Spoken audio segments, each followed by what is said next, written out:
It took me a while to get this second one up, but as you can see, I've made some changes and set myself up a little bit better. So I'm not just shooting off my iPhone anymore. Today I'm going to talk about something that's really near and dear to my heart, and that's, the message of Tattered. Temporary pain can convince you permanent answers make sense, and when you're going through it, it doesn't feel temporary. It feels permanent. It feels like your life is just turned around, upside down, and you're just lost. And you don't know what to say. You don't know what to do. Your mind gets caught in this incredible, I called it the loop in the book. It's the loop. Why am I here? Why am I here? And that's why I use things to quiet that loop. I would work in my yard every morning until it got too hot. And I'd sit in the afternoon, and then I'd drink myself to the point where the loop stopped. And that's not the way to do it. The way to do it is to talk to somebody early on. I waited a long time before I talked to somebody, but you've got to find a friend, a family member, a counselor, somebody who can help you quiet the loop without self-medicating. Most of our officers, they don't lose themselves on the street. We know what we're doing. We do the job, and we go home at night, we sleep well, right? We've made a difference for somebody. We don't know the people we made a difference for, but we do. But when you're put on administrative leave or you're under investigation, the silence that you experience is just dramatic. You sit in isolation, and that's not something that we as police officers do. We don't just sit quietly and do nothing. We're action-oriented people. We go out, we do stuff, we find problems sometimes and fix them before they become something worse. But we'll all face isolation one day. If you don't face it during an investigation or something else, you're going to face it in retirement. And I have to tell you, you've got to have a plan when you retire. If you retire and do nothing, you'll be one of our statistics of dying within 5 years. Find something. Find a hobby, the church, whatever it is that you enjoy outside of law enforcement, and make it a habit. Make it a habit now, before you become isolated, before you end up by yourself. And in Tattered, I talk about how much of an escape diving was for me. That started for me as a work-related thing.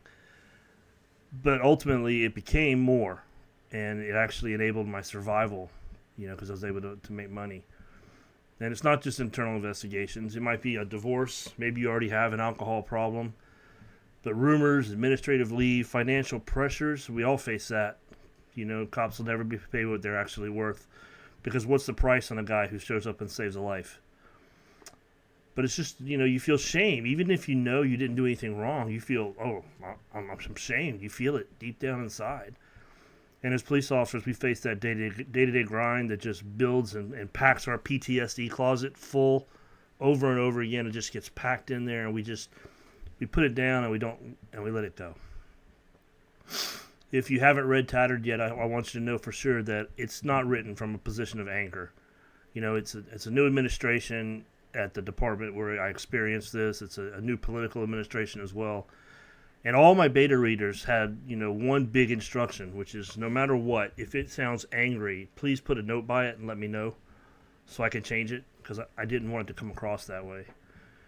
I wrote Tattered because I know what it feels like now when that identity falls apart. And you've got nothing and no one, and you don't know who to talk to, and you don't know what to do with yourself because you've got all this energy and you want to do something, and you can't. It's totally out of your hands, and you're just sitting there going nuts is what it feels like.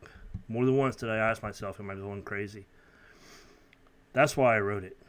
Many officers tie their identity completely to the badge. And, every time we go through mental health counseling, they tell us, don't just be a police officer, be something more. Unfortunately, part and parcel of the mission of police deep in our hearts is that it is our life. It is what we do. And when your badge is threatened, it's like you disappear. They take your badge just like they took you. And all of a sudden, you got nothing. We're very good at policing and teaching surviving violence. Getting into a fight, using a weapon, using your firearm if you have to. But we don't teach survival during accusations or during the humiliation. Even when you haven't done something wrong, it's humiliating. It's an immediate isolation. People are told, don't talk about it. Don't talk to the officer. You can't talk to anyone involved. And then there's the fear, and now the public judgment, which runs so fast that no investigation will ever get in front of the internet. It just won't. And you have to have chiefs that are willing and courageous enough to live through that and to deal with that terrifying microphone pointed at them. But silence is dangerous.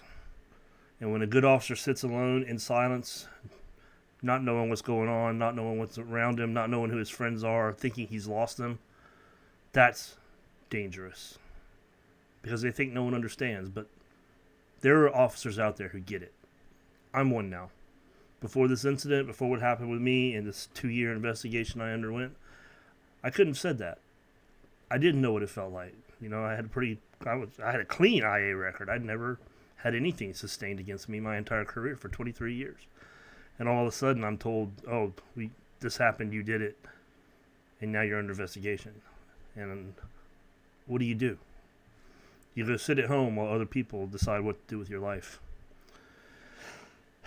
Somebody understands. I guarantee it. So I wrote this book, and it's not about sales for me. It's not about attention. It's not about revenge. It's about survival. You know, I was a training commander for 5 years, and I would always try to find things that I went through and how can I use this for training? How can I make us better using this? And that's what I've done with Tattered. I've looked at those 2 years. It's been almost 7 years since the incident now. And I look at it, and I'm just, we need to learn from this. There's got to be a way to learn from this. We, not me and you, we as a culture in law enforcement need to learn what we are putting people through when they're innocent, when they're guilty. You know, it's horrific to think that the studies all show that institutional betrayal affects an officer on a deeper level than a critical incident. So think about that. You can respond to an active shooter, you can do your job, you can see people that were killed, but that doesn't hurt you as deeply and morally inside as betrayal by people you trust, by a career you trust, by a culture you trust. And I'm not going to tell you I've always been perfect at it. I'm not going to do that. What this book is really about is I am tired of losing friends to suicide. I've had 3 of my friends murdered in the line of duty in my 30 years of law enforcement. I've had about 7 that killed themselves. And those numbers are actually good because the truth is we kill ourselves 5 to 6 times more than bad guys do. And it's time for us to start sitting up and taking notice and saying, hey, are we contributing to this? Because we are. It's the way we're led, the things that we're asked to do, the politicians that get involved in law enforcement things. Not blaming them directly, it's the culture that has really just taken over. We lost a police chief in, I think, North Carolina, killed himself, 18 years on the job, wife, kids. It breaks my heart when I read that stuff online anymore. The battle of mental health is one that every officer will face. And you may feel right now the way I did. I sat through those classes. I didn't pay attention. I played on my phone the whole time. But I remembered that checklist. And when I realized I was checking all those boxes, that's when I got help. But we have got to stop losing the battle of mental health. So my goal in writing Tattered was that if one officer pauses before making a permanent solution to a temporary problem, then the book will have mattered, the mission mattered, and the 2 years I experienced going through it will matter. Take what I went through and learn from it. Be prepared. If something happens to you and you read Tattered, you'll understand the process because I go through the whole process. But you'll also understand the mental process and how it just eats at you, and if you're ready for it, I'm a firm believer that if we're ready for things, it's not as bad. You know, on the street, the few times I really got caught flat-footed was when I rode up into something and was right in the middle of it all. I didn't have 10 seconds to even prepare myself for what was around the corner, and I walked right into it. And I don't want you to walk into one of these. Something like this happens to you, I want you to know what to do. I want you to know what's coming, what to prepare for mentally so you can get through it, because the thin blue line is thin enough. And we need you. We need you. Commanders, check your people, especially your quiet ones. Remember, I said in my first video, when they say I'm fine, that's the beginning of the conversation, right? Because that's our answer in law enforcement to everything. Oh, I'm fine, I'm doing good. Dig in. If you know they're going through something with their family, occasionally pull them aside. Hey, let's talk about it. How's it going? Sometimes you'll get good news. Oh yeah, we're going to counseling. We're trying to work through it. That's great. And sometimes you may get bad news, and you got to be prepared for that. And I'm not going to tell you right now that you're always going to have the answer. You're not going to always be able to look at an officer and say, I can fix that, or I know how to do that, or I can get you through that. But the fact that you care might be the one reason they don't eat their gun. The fact that one person cares might be enough. Let it be you. I can't get over the mission of Tattered without saying this. The sun's going to rise tomorrow.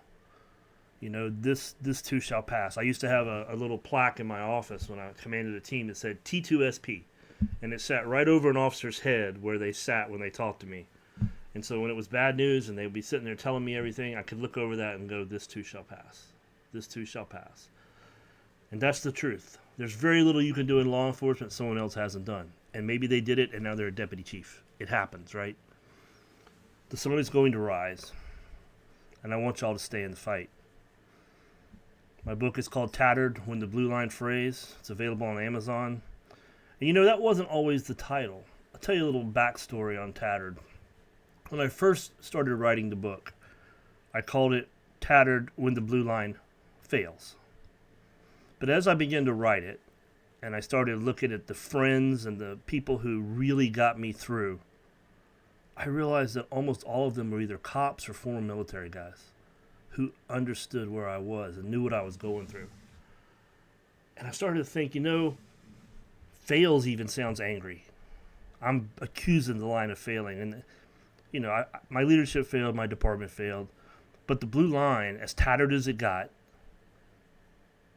retired cops, other cops from other departments who knew me, friends, divers, people that I had worked with who knew the real Rusty and knew this accusation was false.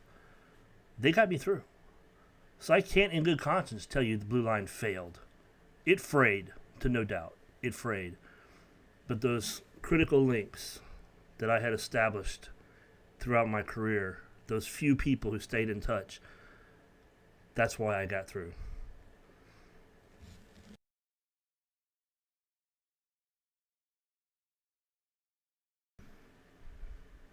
Hey, welcome to the second podcast from